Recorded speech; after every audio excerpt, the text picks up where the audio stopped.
গোপন সূত্রে খবরে মালদা জেলা মোথাবাড়ি থানার পঞ্চানন্দপুরের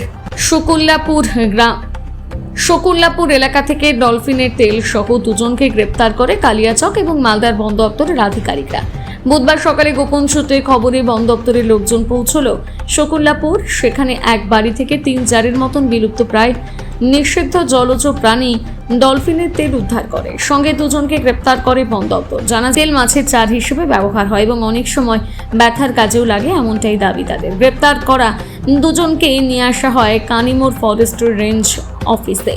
সেখানেই তাদেরকে জিজ্ঞাসাবাদের পর বন দপ্তর তাদের মালদা কোর্টে তোলে এবং দুজনের বিরুদ্ধে ওয়াইল্ড লাইফ অ্যাক্ট অনুযায়ী নির্দিষ্ট ধারায় মামলা রুজু করে। একজনের নাম ক্ষুদিরাম মণ্ডল, বয়স 56 বছর, আরেকজনের নাম সুজিত চৌধুরী, বয়স 46 বছর এবং এই ঘটনায় আরও তদন্ত শুরু করে বন দপ্তর।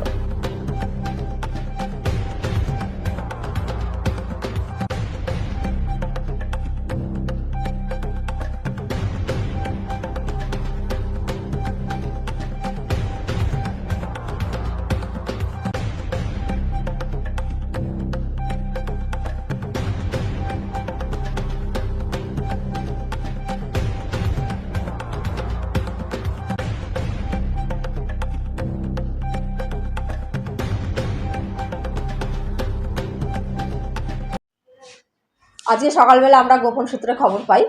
সেই সূত্র ধরেই আমরা পঞ্চানন্দপুরে যাই এবং গিয়ে আমরা যেটা পেয়েছি সেটা হচ্ছে শকুল্লাপুর জায়গাটির নাম, মোথাবাড়ি থানা। সেখানে গিয়ে আমরা ডলফিনের তেল পাই এবং আমরা দুজনকে অ্যারেস্টও করি। ওদের বাড়িতে গিয়েই আমরা তেলগুলো পাই।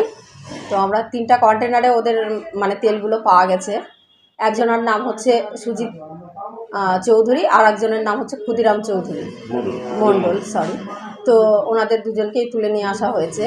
যেহেতু ডলফিন আমাদের জলজে একটি প্রাণী, তো ওকে মেরে এইভাবে ওর তেল বের করে যতদূর ওদের মুখ থেকে আমরা শুনেছি যে ওদের ধারণা এটা যে ওদের বাতের ব্যথা ঠিক হয়, প্লাস ওরা এটা দিয়ে মাছও ধরে, যার দরুন ওদেরকে আমরা অ্যারেস্ট করেছি আজকে। তো আজকেই আমরা ওদেরকে কোর্টে চালান করে দেব। ওরা যেহেতু আমাদের ওয়াইল্ড লাইফ প্রোটেকশন অ্যাক্ট অনুযায়ী ওরা ওয়াইল্ড লাইফ ধরে মেরে ওরা তেলটাকে বের করে এইভাবে কাজে লাগাচ্ছে, যার দরুন আইনত যে ব্যবস্থা নেওয়া যায় সেটাই করা হবে আর কি। আপনার নাম পরিচয়? আমার নাম সরস্বতী বিশ্বাস, কালিয়াচক রেঞ্জার।